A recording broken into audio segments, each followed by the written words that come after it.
Bonjour tout le monde, bonjour, bonjour. Vous allez bien? Bien, ça va bien.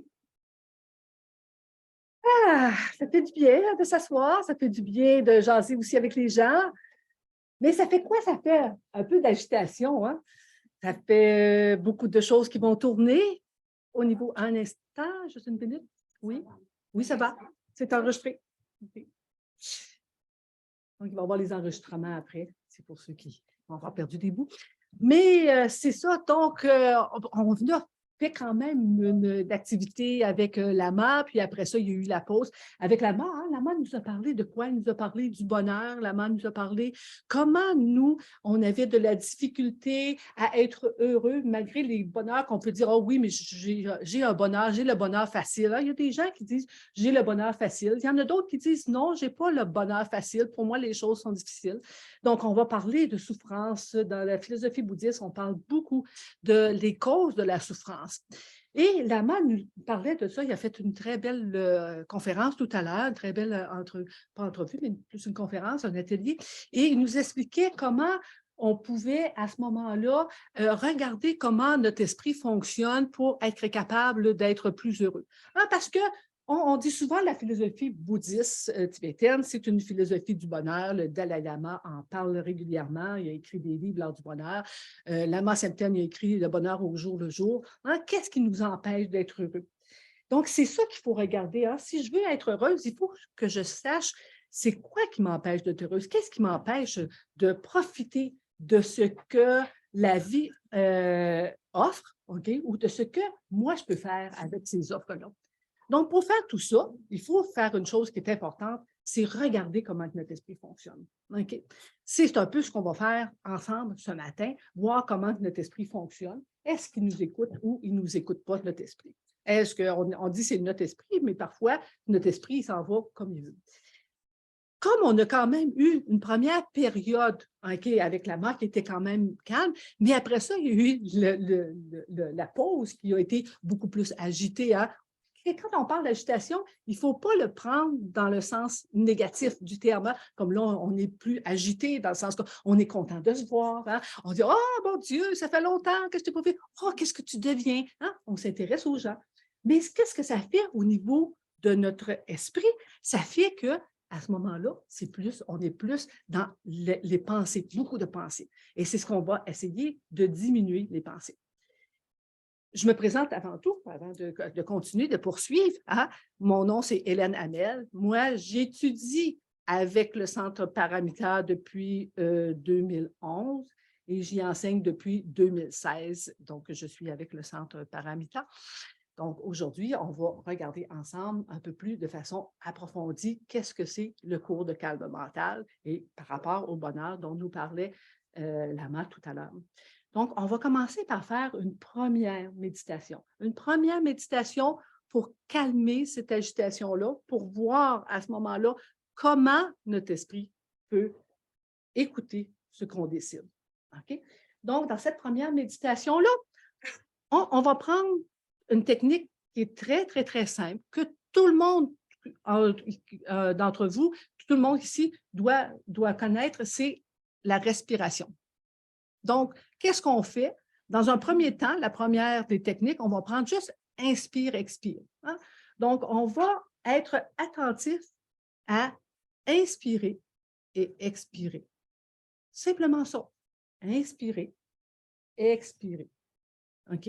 Et on essaie de garder simplement cette attention-là, ce focus-là qu'on met par notre esprit sur l'inspire et l'expire. Quand je vais faire le gong, je vais prendre plus le gong. Quand je vais faire le gong, ça veut dire qu'on commence. Puis quand je vais faire le gong après, ça veut dire qu'on arrête. OK? Donc, pour avoir un temps qui est assez clair. On va commencer, bien sûr, par une petite période. On va commencer juste par 5 minutes. Et essayer, à ce moment-là, juste de suivre ce qui va se passer. Est-ce qu'il y a des questions? Non, ça vous va? On essaie ça comme ça? OK.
déjà là un premier niveau, hein?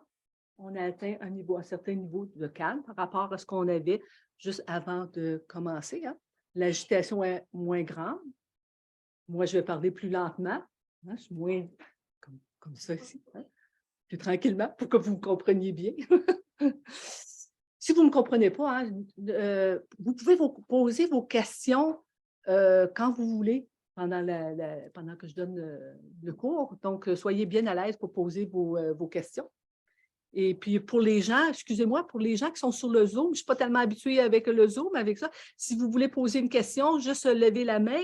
Je vais débrancher parce que là, les micros sont fermés par ici. Là. Fait que j'ouvrirai les micros si à ce moment-là, vous voulez poser des questions. Donc, hein, on a commencé par une première méditation. Hein? C'est une méditation pour calmer notre esprit, pour essayer d'amener notre esprit où? D'amener notre esprit ici. Parce que qu'est-ce que fait notre esprit? Notre esprit, des fois, je dis c'est un petit coquin parce qu'il va où il veut, quand il veut, comment il veut. C'est-à-dire qu'on a parlé tout à l'heure beaucoup, beaucoup de bonheur. Hein? Avec Lama, il a parlé beaucoup de bonheur et de la souffrance. Mais pour être heureux, hein, il faut apprendre à discipliner cet esprit-là parce que si mon esprit est trop dans le passé, on est tous comme ça, on a cette tendance-là à dire « Oh, hier, j'ai eu tellement une belle soirée, c'était extraordinaire. » Puis là, on est encore en train d'imaginer tout ce qui s'est passé, on revoit tout ça. Quand c'est des souvenirs qui sont heureux, c'est quand même moins d'agitation. Mais si on a des souvenirs ou si on a eu des périodes qui sont plus difficiles ou toutes sortes de choses qui se sont passées dans le passé et qu'on s'attache à ça, et là, je me mets à ce moment-là à me remémorer tout ça. Puis là, j'ai comme tout le sentiment de souffrance qui vient avec. J'ai le sentiment de colère qui peut venir aussi par rapport à des situations que j'ai vécues antérieurement. Hein, je peux avoir de la nostalgie. Je peux avoir toutes sortes d'émotions qui sont très difficiles comme ça.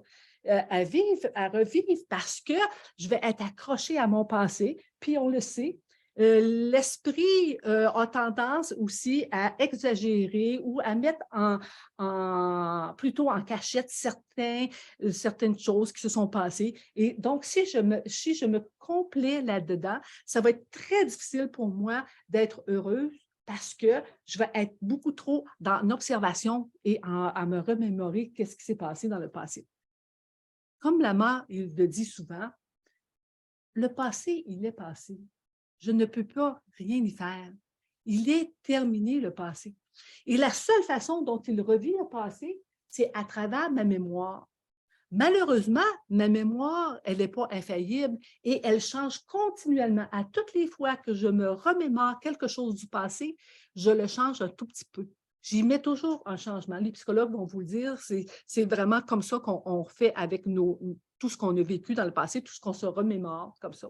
Donc, ce n'est pas fiable. Il faut faire vraiment, vraiment attention à ça. Et tant que je reste là, je ne suis pas dans le moment présent. Je perds ce qui se passe au moment présent. Et ce qu'il faut faire, c'est pas faut faire attention que l'esprit ne s'en aille pas non plus dans le futur. Parce que qu'est-ce qui va arriver si mon esprit s'en va dans le futur? Du style de Ah, le compte de Bell ou le compte Vidéotron, je ne veux pas faire de publicité pour personne. Mon compte de téléphone va arriver demain. Oh, je ne sais pas si j'ai assez d'argent.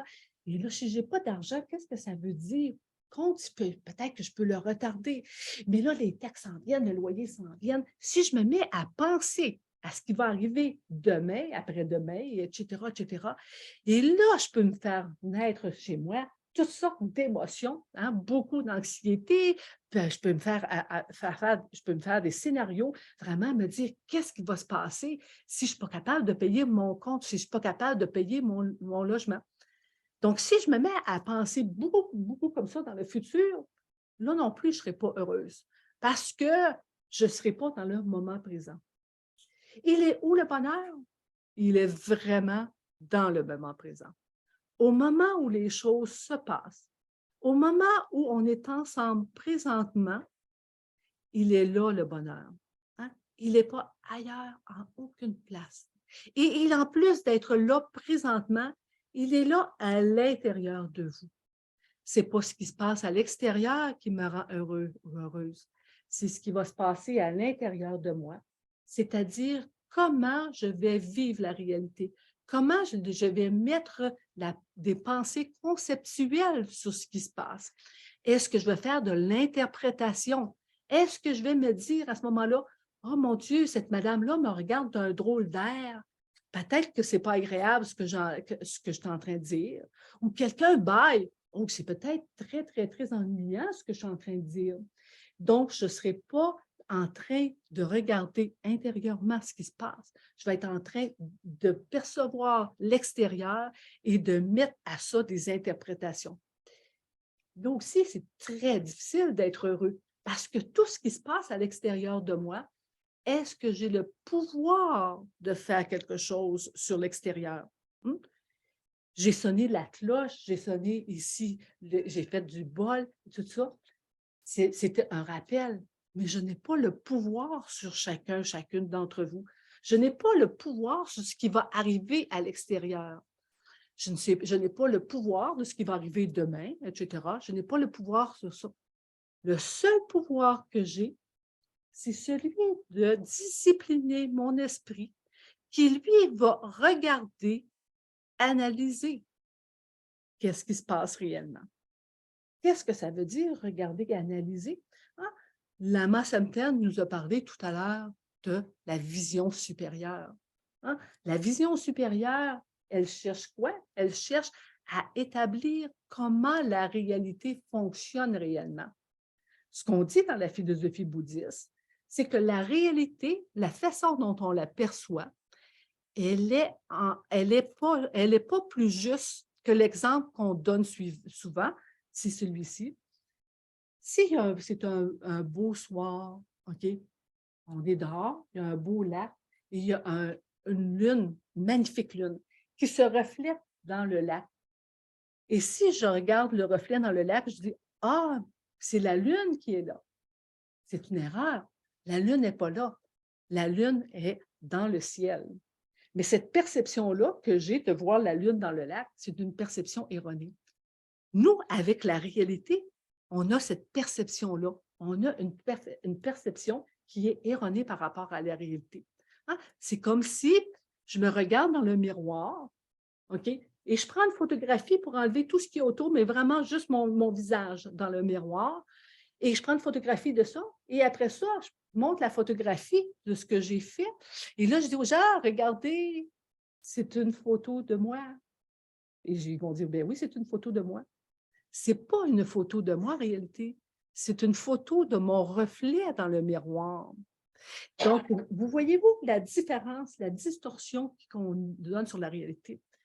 Donc, pour bien comprendre, pour bien analyser comment la réalité fonctionne, OK, ce qu'on appelle la vision supérieure, il faut à ce moment-là être capable de discipliner notre esprit pour que notre esprit, à ce moment-là, soit dans le calme, la paix intérieure, pour ne pas être touché, ne pas être envahi par l'extérieur et ne pas être trop, comment dirais-je, trop troublé par les émotions perturbatrices.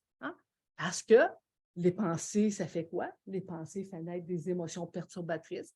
Et les émotions perturbatrices nous rendent de plus en plus malheureux.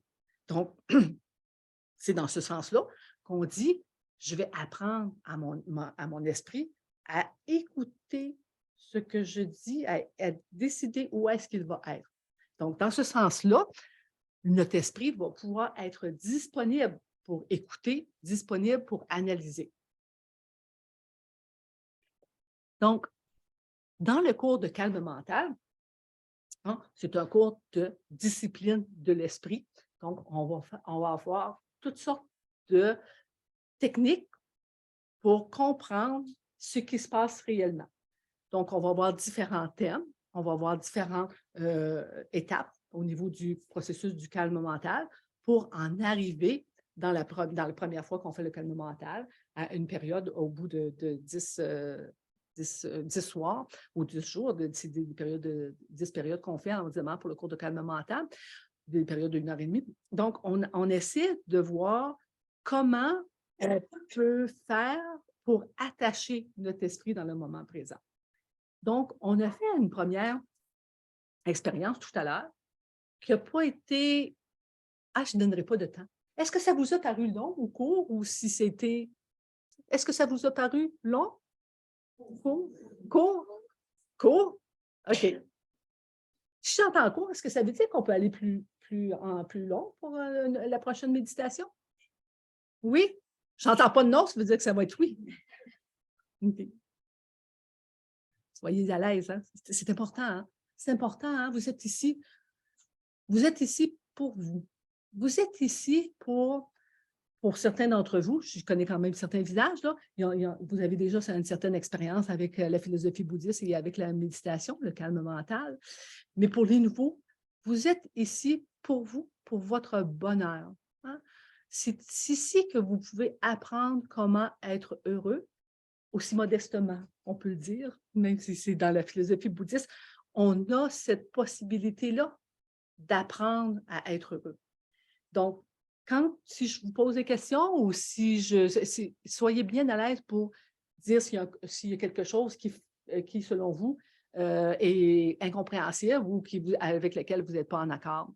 Donc, soyez bien à l'aise pour ça. Moi, ça me plaît beaucoup les questions aussi, j'aime beaucoup les questions. Donc, on va faire on a fait la première méditation. Je vais vous poser la question à savoir si votre esprit vous a écouté. Est-ce qu'il est resté sur votre inspire et votre expire?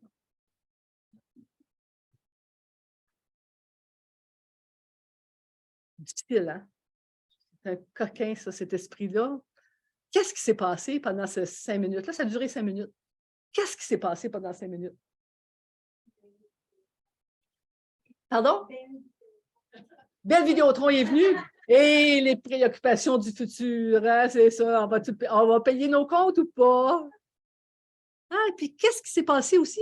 Hein? On entendait du bruit en bas. Hein? Puis, il y a quelqu'un qui joue, qui ne joue pas, mais qui lave les tasses probablement, là. C'est parce qu'on a pris du thé, donc ça lave les tasses. Hein? Fait qu'on a entendu ça. Hein? On a entendu le passage aussi, le passage des autos en avant. On a entendu tout ça. Et ça, quand on fait juste entendre les bruits extérieurs, c'est déjà une chose. Mais quand on se met à penser à autre chose, hein, que ce soit dans le passé ou dans le futur, ça aussi, ça fait faire de la distraction, de l'agitation. On est vraiment pris tout le temps là-dedans. Donc, on se rend compte, surtout quand on commence, qu'avec inspire et expire, c'est peut-être pas suffisant. Quand on est bien calme, juste inspire et expire, ordinairement, on est capable de l'accrocher, cet esprit-là. Quelques secondes. Hein? On n'ira pas dans 5 minutes. Hein? Au début, si vous voyez, la première étape, c'est juste en bas. Là, ici, quand on commence, là, ça dure, on parle de 20-30 secondes. Hein? C'est notre objectif là, quand on commence le cours de calme mental. Être capable de rester focusé pendant 20 secondes, 15 secondes. Donc, ce qu'on va essayer de faire pour rester plus dans le moment présent, okay, pour rester vraiment dans ici, on va mettre ça un petit peu plus compliqué. Parce que si je mets ça un petit peu plus compliqué pour l'esprit, il va avoir plus d'ouvrage. Il va rester où est-ce que je vais décider ce qui reste. Là, donc, qu'est-ce que je vais faire? D'abord, je vais essayer premièrement d'essayer ce qu'on essaie de faire quand on prend au début la méditation, quand on apprend ça, on essaie de mettre nos sens en sourdine et, je veux dire, comme en veilleuse pour tous les sens.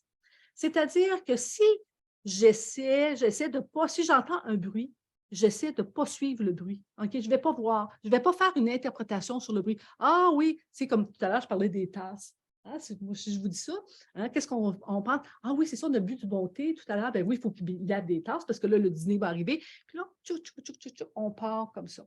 Fait que, quand on entend quelque chose ou si vous voyez quelque chose, parce que souvent qu'on commence les yeux fermés dans la méditation bouddhiste, c'est plus facile parce qu'on ferme un des sens, on ferme la vue.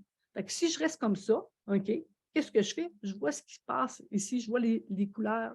Fait que c'est difficile des fois au début, ça fait de l'agitation. Fait qu'on va fermer des fois les yeux. OK. Fait qu'on essaie aussi d'avoir une bonne posture parce qu'au début, si je n'ai pas une bonne posture, ça va faire quoi? Ça va me déranger.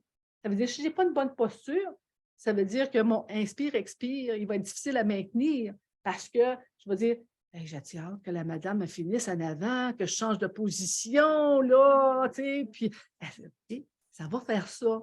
OK. Donc, on va essayer d'avoir une posture qui est confortable. Ça n'a pas d'importance, la posture. Surtout, ce qui est d'important, c'est qu'elle soit confortable. Quand on commence, c'est vraiment qu'elle soit confortable. Avec le temps, il y a une posture qui est idéale. Et ça, je vais vous l'expliquer un petit peu plus tard. La seule chose que je vous dis sur la posture, c'est essayer d'avoir le dos droit. OK? Quand on parle du dos droit, pourquoi on parle du dos droit? Parce que si j'ai le dos comme ça qui est droit, ce que ça va faire, c'est que je vais avoir une bonne posture pour permettre la circulation de l'air. Je m'inspire, expire, inspire, expire, va beaucoup mieux fonctionner.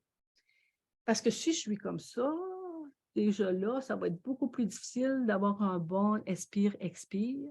Puis c'est mauvais pour la digestion. Puis si j'ai trop mangé ce matin, ce que ça fait aussi, c'est comme la digestion ne se fera pas, ça se pourrait que j'aie tendance à m'endormir parce que ça ne digérera pas ici. Et ça ici, pour éviter le relâchement, ce qu'on appelle le relâchement, ça c'est tout le noir qu'il y a sur l'éléphant qui est là. On appelle ça le relâchement. Pour éviter ça, je vais avoir une bonne posture. Et puis, il y a l'inspire-expire qui va mieux pour la respiration ordinaire, mais il y a tout aussi ce qu'on appelle des canaux subtils. À l'intérieur de nous, on dit qu'il y a 72 000 canaux subtils. Je ne les ai pas comptés, je vous dis tout de suite, 72 000. Mais c'est très important, les canaux subtils. C'est ce qu'on appelle toutes les énergies, les vents subtils qu'il y a à l'intérieur de nous. Donc, on va parler dans la philosophie bouddhiste, dans le cours de différents cours, on va parler de 3 canaux principaux, le droite, le central et le gauche. Et les canaux de droite et de gauche viennent faire le tour comme ça, entourer le canal central. Et on dit que c'est là qu'il va y avoir des émotions, des nœuds qui peuvent s'installer et les chakras aussi. On parle de ça dans le cours, les différents chakras. On en parle dans le cours de calme mental avec les différents chakras et avec les différentes émotions et les antidotes aux émotions. Donc, ça, c'est le 3e cours du calme mental. Donc, quand on dit qu'on tient le dos droit, c'est que je tiens le dos droit pour mon inspire-expire et ça permet à ce moment-là aussi, tout pour les énergies subtiles, de bien circuler. Donc, on va faire un deuxième essai. Donc, ce que j'ai bien compris, on y va un petit peu plus longuement, un peu plus long, comme de méditation. Confortablement, ça pas de... sauf ce qui est important, c'est le dos droit. Si vous êtes assis ou assise sur des chaises, je vois que des gens ont mis des coussins en dessous de leurs pieds, c'est très bien parce qu'il faut avoir les pieds bien appuyés au sol ou si vous êtes trop petit, d'avoir un coussin comme ça, c'est parfait. On essaie d'avoir cette posture-là le mieux qu'on peut, puis on va suivre la respiration. Donc, comme on a vu que notre esprit, un petit délinquant, hein, de pas suivi. Donc, on va y ajouter autre chose, on va y ajouter le compte. Donc, je vais faire quoi? Je vais faire inspire 1, expire 2. Inspire 3, expire 4. Et j'y vais comme ça jusqu'à 21. Là, vous allez me dire pourquoi 21. Je vais vous répondre comme on peut réserver. Pourquoi pas 21? OK, ça pourrait être 21. Et si vous me dites, est-ce qu'on peut commencer par autre chose que 1? Est-ce que le 1 peut l'expire? Vous choisissez ce que vous voulez. Vous êtes ici, je vous dis, pour vous, pour votre bonheur. Donc, vous pouvez essayer comme ça. Si vous voulez, vous pouvez le changer aussi. On va faire inspire 1, expire 2, jusqu'à 21. Si vous vous trompez, hein, vous recommencez. Si vous vous trompez, des fois, on se trompe, mais sans s'en rendre compte qu'on se trompe. Parce que si à un moment donné, pourquoi qu'on fait inspire 1, expire 2, c'est quoi? C'est pas magique, comme dirait Lama, c'est logique. C'est-à-dire que qu'est-ce qui va arriver? C'est qu'à un moment donné, je vais faire, si mon esprit est parti ailleurs, sans que je me sois rendu compte de ce qui était rendu, comme est-ce que je vais payer mon compte de téléphone, qu'est-ce qu'il va faire? C'est qu'à un moment donné, je vais me tromper dans mon compte et je vais faire un inspire, ça va être comme inspire 8, c'est-à-dire je vais inspirer un chiffre pair, puis ordinairement, moi, j'inspire des chiffres impairs. Voyez-vous? Et là, ça va faire une alerte au niveau du cerveau et je vais me rendre compte que mon esprit n'était pas là. Donc, ça, c'est un deuxième des techniques comme ça. Donc, on ajoute le compte et comme ça pour voir si l'esprit va nous écouter davantage. Est-ce que c'est clair? Oui? Pas trop compliqué? OK. On y va comme ça? On part? On se revoit dans une demi-heure ou pas? Non, je ne vous ferai pas ce coup-là. Je vais vous voir avant ça. On y va.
Vous avez bien dormi? C'est tentant samedi avec la petite pluie qui fait dehors. Hein? Et est-ce qu'il vous a écouté, votre esprit? Est-ce qu'il est resté plus accroché à inspire, expire quand on met le compte? Hein? Ça l'accroche un peu plus, hein? Est-ce qu'il n'a pas été pas trop dans le futur, pas trop dans le passé, plus ici? Pardon?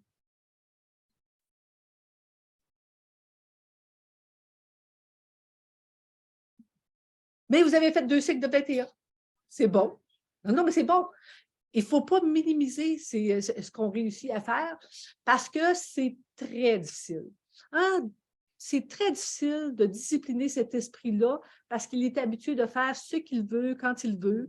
Donc, pour apprendre à ce qui reste avec nous, comme je dis tout le temps avec nous, comme si on soit là, hein? L'esprit qui soit là, à la même place, que l'esprit soit à la même place que le corps, c'est vraiment, vraiment pas habituel. Et pour le faire, il faut mettre beaucoup d'efforts. Hein? On parle du cours de calme mental. Tout à l'heure, j'ai parlé du cours de calme mental comme étant 10 cours. Ça, c'est pour donner une idée du cours de calme mental parce qu'il faut pratiquer beaucoup après. Il faut essayer de développer cette habitude-là à tous les jours. On recommande à tous les jours.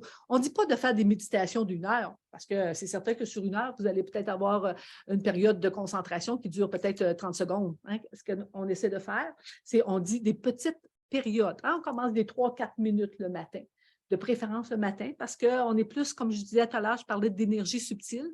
Quand on se réveille le matin, on est encore un peu dans les énergies du sommeil et du réveil, et c'est des énergies qui sont plus subtiles. Donc, ça va un peu mieux pour travailler avec l'esprit. Donc, on essaie de le discipliner comme ça. Oui, une question? J'ai 2 entreprises à diriger. Puis, je me fais dans le bas, c'est la voix du matin, ça. Puis, je me suis réveillée en sursaut parce que j'ai mis mon cadran pour dimanche. Je me suis trompée, je me suis tout le temps fait tard à cause du boulot. J'ai arrivé sur du crotte avec mon déjeuner dans le sac. Et puis, à ma très, très grande surprise, j'arrive à ne pas m'endormir et avoir un calme exceptionnel sans penser à mes contrats, sans penser à mes tracas. Donc, et ça, je crois que c'est grâce au cours que j'ai fait sur la rue Arcan avec mon ami Gilles Indebat. OK. Derrière. OK. Puis, malgré toute l'agitation et toutes mes occupations, je suis étonnée de ne pas m'endormir après si peu de sommeil. C'est vrai que c'est très captivant aussi. Mais je suis persuadée que c'est grâce au discours que j'ai fait OK. avec monsieur derrière. Bon, ben Madame nous explique, pour ceux qui sont sur Zoom qui n'ont pas entendu la question, Madame nous raconte comment que dans une période de discours qu'elle a fait dernièrement, comment elle a pu apprendre à discipliner son esprit pour que son esprit reste là au moment où est-ce qu'elle est à la même place que le corps est. Donc, comment elle est bien ce matin avec les formations qu'elle a eues avec Ivan. Donc, oui, on peut apprendre la méditation et ce n'est pas pour rien qu'on l'enseigne, on peut l'apprendre. Il faut se donner quand même la chance de dire je vais essayer et je ne vais pas me mettre des objectifs qui sont trop forts. Juste avoir cette paix-là, cette paix intérieure-là, ce calme-là intérieur, pour travailler à avoir la paix intérieure, le calme intérieur, c'est très important pour être capable d'observer comment comment les événements autour de nous vont se dérouler, puis comment mon esprit va réagir par rapport à ces événements-là. Donc, on va essayer de pouvoir à ce moment-là faire de notre esprit un adjoint, un acolyte à nous et non pas une partie de nous qui nous fait plus de problèmes qu'autre chose. Oui, une autre question? Un calme absolu. Si on parle de calme absolu? Lorsque l'on médite, est-ce qu'il faut vraiment être dans un calme absolu, pas de bruit? Ah, vous voulez, excusez, oh, la question est bonne. Si je comprends bien votre question, c'est vous posez la question de si je médite, est-ce que je dois extérieurement parlant installer le calme? OK. C'est une excellente question, surtout quand on commence. Quand on commence, de préférence, on va installer le calme à l'extérieur. On va parler dans comment on se prépare. Hein? Dans le cours de calme mental, on voit les préparations, comment on se prépare au cours de calme mental. Fait que c'est certain que si je garde du bruit à l'extérieur de mon appartement, de mon lieu de méditation, ça va être beaucoup plus difficile parce que je vais suivre le bruit. Comme les tasses, le lavage des tasses qu'on suivait tout à l'heure, on va avoir tendance à faire ça. Donc, on va essayer de ne pas avoir de bruit. On va se mettre des conditions optimales pour ne pas. Donc, on va parler de ça. On va parler aussi de comment on prépare notre endroit de méditation. Qu'est-ce qu'il faut faire pour que notre endroit soit le plus propice possible? Donc, on parle de certaines conditions comme ça qui aident, qui aident pour la méditation. Avec le temps, ce que ça fait, c'est que quand on devient à discipliner notre esprit, excusez-moi, on peut méditer dans le métro, on peut méditer là où il y a du bruit parce que tout ce qui est extérieur à moi ne viendra pas perturber mon esprit. Je vais être capable de rester concentré. C'est comme ici, quand je donne des cours, ici, on entend des fois du bruit les locataires en haut. Et puis, je dis aux gens, parce que certains étudiants ont dit par le passé, oui, mais il faudrait leur demander de ne pas faire de bruit. Ça serait bien si on pouvait changer l'extérieur comme ça. Hein? Le problème, c'est que je n'ai pas le pouvoir. Il n'y a pas personne qui a le pouvoir de changer l'extérieur. Fait qu'au contraire, ce que je dis, moi, quand on devient plus habitué, je parle trop. Quand on devient habitué, c'est que le bruit qui est extérieur, je vais m'en servir pour vérifier, premièrement, mon degré de concentration. Ça veut dire que si je l'entends, puis que je l'entends très bien, ça veut dire que je ne suis pas très concentrée à l'intérieur de moi, je suis concentrée de ce qui se passe à l'extérieur. Et je vais aussi me concentrer sur l'émotion qui va naître. Parce que l'émotion qui va naître, si je d'accorde beaucoup d'importance en haut à ce qui se passe, je vais dire, hey, les voisins en haut, là, vous pourriez faire attention à ne pas faire de bruit. Nous, on fait des choses importantes ici, on apprend à méditer. C'est vraiment plus important que ce que vous êtes en train de faire.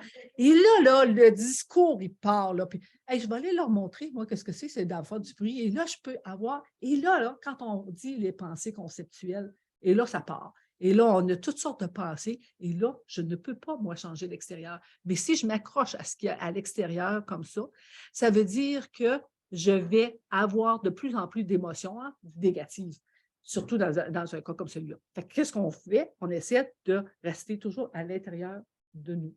Parce que c'est à l'intérieur que le bonheur est. Le bonheur, il n'est jamais à l'extérieur. On peut avoir des situations qui sont plus agréables que d'autres, OK? Mais le bonheur, il est où? Le bonheur, il est à l'intérieur de nous, à l'intérieur de comment on va percevoir la réalité, comment on l'aperçoit la réalité et quelle est l'émotion qui va advenir avec ça. C'est là que le bonheur est, parce que c'est là que j'ai le pouvoir, moi, de dire, au lieu de me fâcher sur une situation que je trouve très fâchante, de dire, Hélène, ça ne te rend pas heureuse d'être fâchée, regarde comme il faut la réalité. On a parlé de la vision supérieure, comment voir la réalité. Hein? On a parlé de la réfutation, il y a ici un mot, Lama tout à l'heure, sur la réfutation du moi. Donc, ce moi-là est tellement, tellement important. On est tellement centré sur notre moi, comme ça, que ça nous empêche d'être heureux. On a l'impression, au contraire, que si on s'occupe du moi comme ça, qu'on va être heureux. Mais ce n'est pas vrai. Ce n'est pas vrai. Parce qu'à partir du moment où je commence à me désintéresser de moi-même, à me désintéresser de ce qui se passe, non pas au niveau de mon esprit, mais au niveau des émotions, de dire, OK, Hélène, ce sont que des choses qui sont des émotions qui sont impermanentes, ça va passer. Mais commencer à avoir moins de préoccupations pour tous les sentiments ou les émotions que je vais avoir, mais avoir plus une préoccupation pour qui, pourquoi, pour ce qui passe à l'extérieur de moi. Donc, avec la discipline de l'esprit, ce que je vais faire, c'est que tranquillement parlant, je vais tourner mon regard, non pas qui soit toujours centré sur le moi, sur cet ego-là, qui prend énormément de place et qui, dans le fond, m'empêche d'être heureux. Je vais le tourner tranquillement comme ça pour regarder à l'extérieur et avoir une vision plus claire de ce qui se passe à l'extérieur et me préoccuper davantage des autres. Hein? À partir du moment où je commence à me préoccuper des autres, pas pour savoir qu'est-ce qu'ils pensent de moi, mais pour savoir si eux, ils sont heureux. C'est à partir de ce moment-là aussi que je vais travailler avec mon bonheur. Je vais travailler à mon bonheur. Je vais travailler à quoi? Je vais travailler à ce moment-là à changer mon esprit pour voir dans l'autre aussi qu'il y a de la souffrance et que ces souffrances, on peut peut-être faire quelque chose. OK?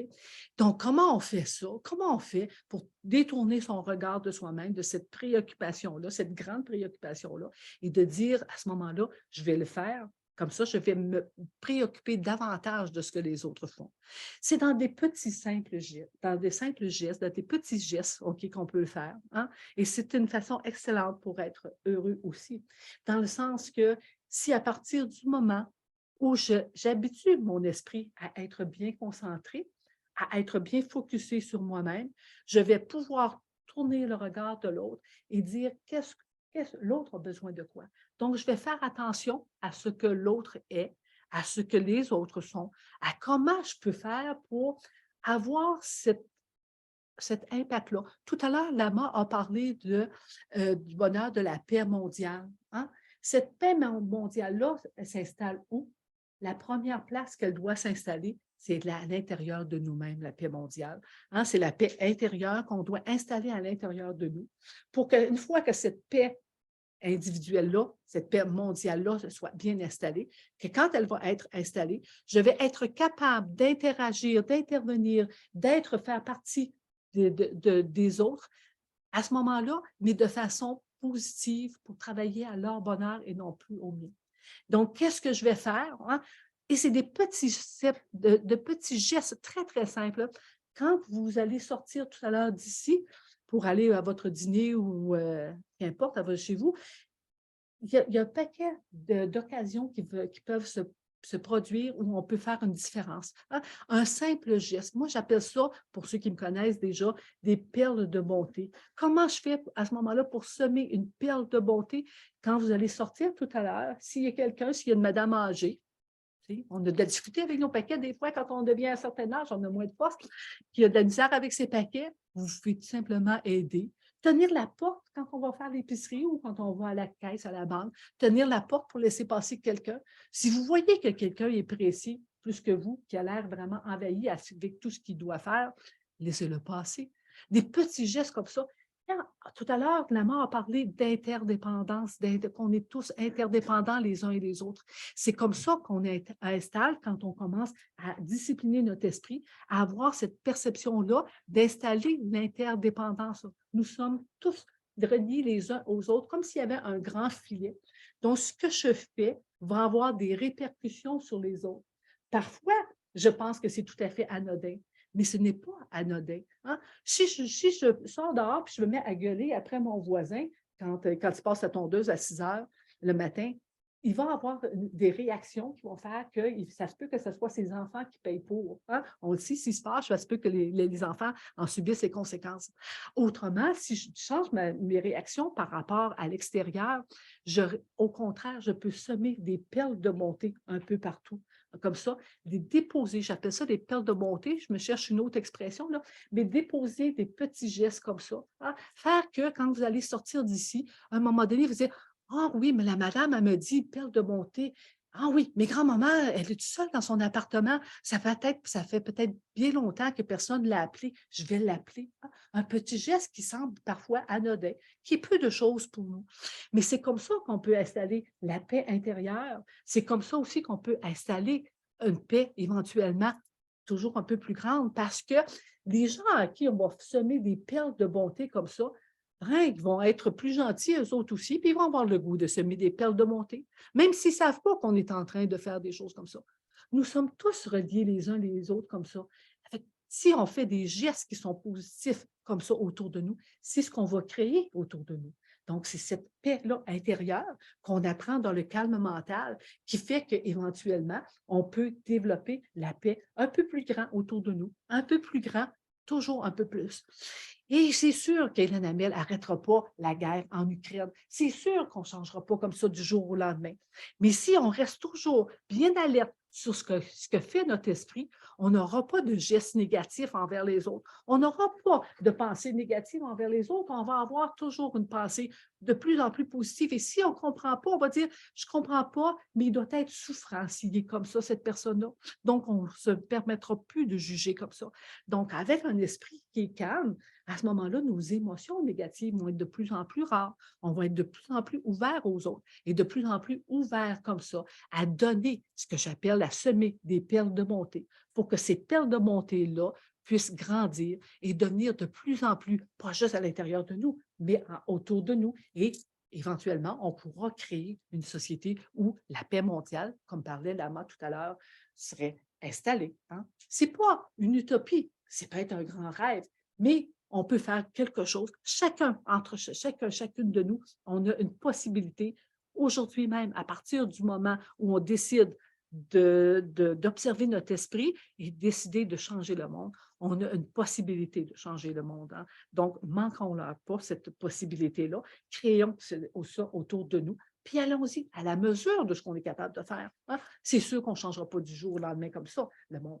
Et on peut changer à la mesure des petites mesures, mais ça va aller comme ça.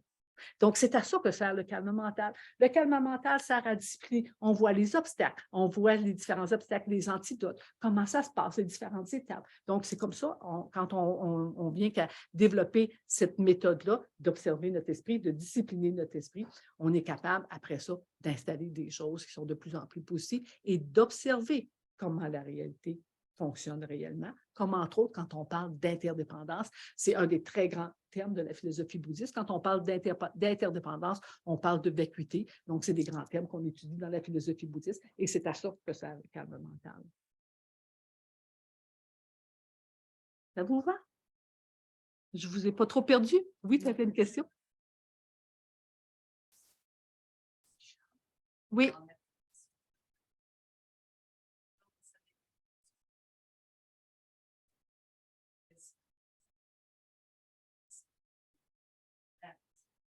Une différence. Entre l'esprit et l'esprit éveillé? Pas éveillé, je veux dire alerte. Alerte? Alerte et habitué quand c'est habitué. Là, je ne suis pas certaine de bien comprendre votre question dans le sens.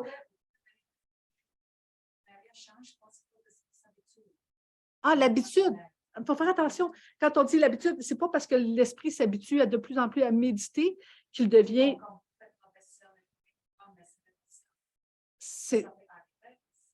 Mais ça, quand on cherche à discipliner notre esprit, on peut choisir n'importe quoi comme objet de méditation. Vous parlez de laver la vaisselle. Si je reste concentrée sur la vaisselle que je suis en train de faire, c'est une méditation. C'est une méditation. Méditation, ça vient de Kum, qui veut dire familiarisation. C'est que je deviens familière avec mon esprit. Si je me concentre sur un sujet que j'étais en train de lire ou d'étudier, je deviens plus familier avec ça devient familier. Et l'état d'esprit dans lequel on est, à ce moment-là, devient de plus en plus familier. C'est cet état d'esprit-là qu'on cherche.